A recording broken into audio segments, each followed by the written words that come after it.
Bonjour, chers amis, et bienvenue à ce vendredi 1er décembre.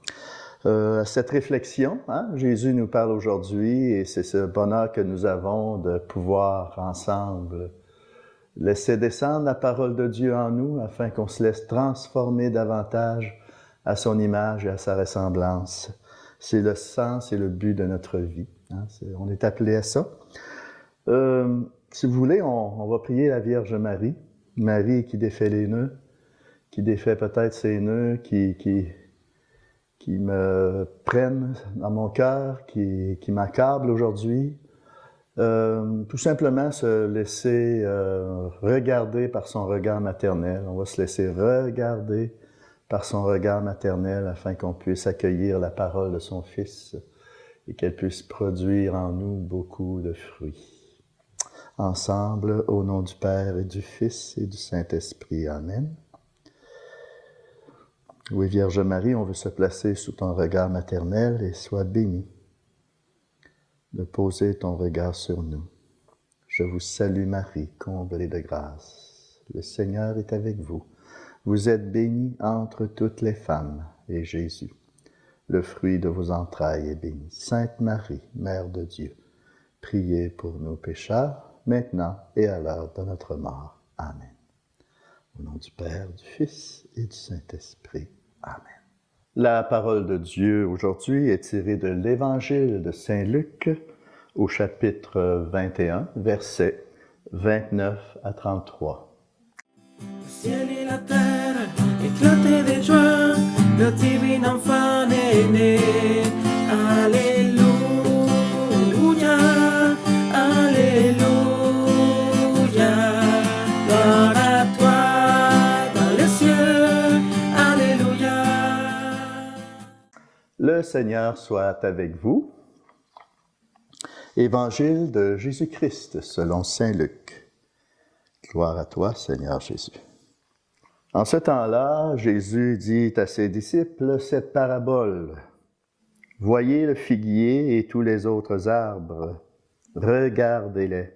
Dès qu'ils bourgeonnent, vous savez que l'été est tout proche. De même, vous aussi, lorsque vous verrez arriver cela, sachez que le royaume de Dieu est proche. Amen, je vous le dis. Cette génération ne passera pas sans que tout cela n'arrive. Le ciel et la terre passeront, mes paroles ne passeront pas. » Acclamons la parole de Dieu. Louange à toi, Seigneur Jésus.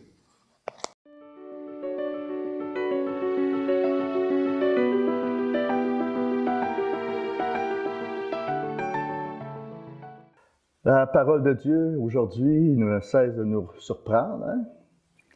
Donc, cet évangile d'aujourd'hui se situe juste avant l'entrée dans la passion de notre Seigneur Jésus.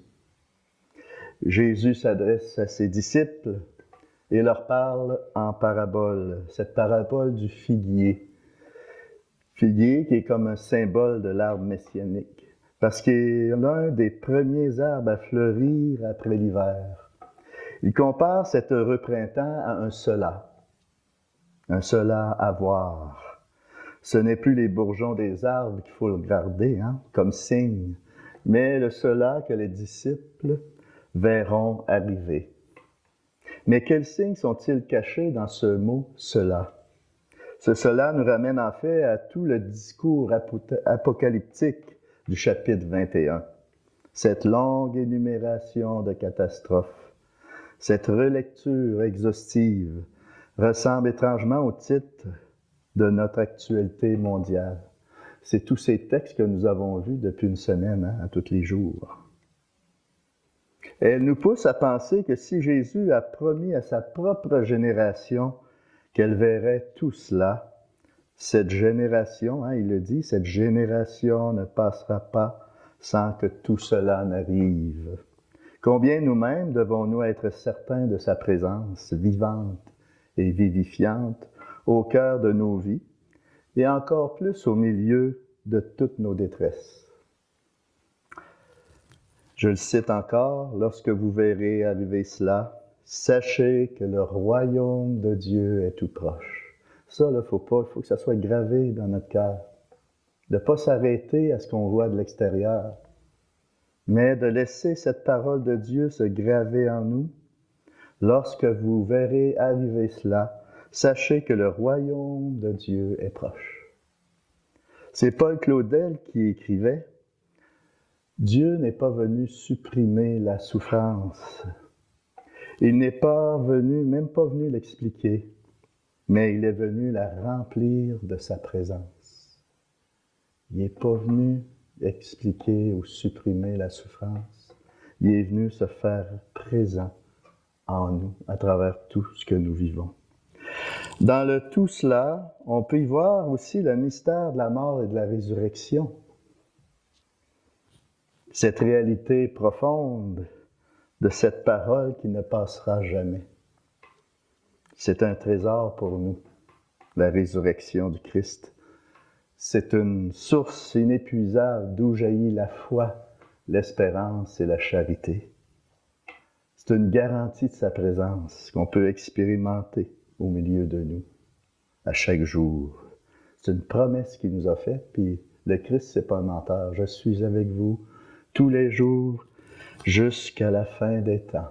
C'est pourquoi il faut s'exercer à tous les jours à ce regard de foi qu'on a tant besoin, surtout aujourd'hui. Aujourd'hui, vendredi 1er décembre, on arrive à la fin d'une année liturgique. Ça annonce un temps nouveau. Le Seigneur veut toujours faire du neuf dans nos vies. Et en même temps, ça peut être un moment de faire une réflexion. Nous qui sommes membres à part entière de ce royaume que Jésus désire instaurer,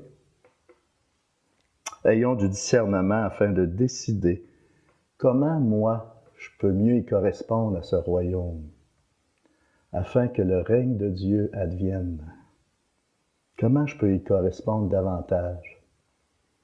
Par la contemplation de l'Évangile, il est bon de se laisser transformer de l'intérieur en adoptant les attitudes et les valeurs de Jésus. Chers frères et sœurs, c'est important de ne pas laisser la peur et le désenchantement nous envahir avec tout ce qu'on voit du dehors. Que ce désenchantement-là prenne pas le dessus dans les orientations nécessaires que nous devons prendre pour bâtir ensemble, sous la mouvance de l'Esprit Saint, le royaume de Dieu, afin que son règne vienne et que sa volonté soit faite sur la terre comme au ciel. Si nous ne marchons pas ensemble pour s'écouter, s'exprimer et discerner ce que l'Esprit Saint veut dire à nos mouvements, à nos paroisses, à notre diocèse, à notre Église, nous allons tous nous replier sur nous-mêmes, nous isoler dans nos petits refuges et passer complètement à côté de notre appel missionnaire, dont Jésus nous a tous mandatés. Allez de toutes les nations, faites des disciples, baptisez-les au nom du Père, du Fils et du Saint-Esprit, et apprenez-leur à observer tout ce que je vous ai prescrit. Et voici que je suis avec vous jusqu'à la fin des temps. Et toi qui écoutes en ce moment, tu es un acteur important dans ce mandat missionnaire. Ça te concerne, toi. C'est à toi que ça s'adresse. Par ta prière, par l'offrande de ta vie, par l'offrande de tes souffrances, à notre Seigneur, on offre notre souffrance au Seigneur, que ce soit ta maladie, les difficultés que tu vis présentement. Ta prière, si humble soit-elle, que tu offres, c'est cette offrande qu'on offre au Seigneur, et aussi ton témoignage de vie. Tu deviens un signe, tu deviens un acteur important dans l'évangélisation aujourd'hui. Ainsi, tu participes pleinement à la mission d'évangélisation confiée à l'Église. Toi, là, sois priant et priante, missionnaire pour ta paroisse et ton diocèse, afin qu'elle soit de plus en plus évangélisatrice. Et l'avenir de nos paroisses, de notre diocèse, et même du royaume dépend de ta prière. C'est la base de tout. Alors, frères et sœurs, je termine avec ceci. Confions à Saint Joseph ce mandat missionnaire. Faisons la nôtre. Commençons par une prière fervente. On n'a plus dans notre environnement de l'Abitibi-Témiscamingue des monastères. On n'a plus de moines autour. Hein? Alors soyons des moines et des moniales dans le trafic. Mettons-nous pleinement à cette œuvre de prière qui nous est demandée, afin que le royaume de Dieu advienne au milieu de nous, que son règne vienne dans les cœurs.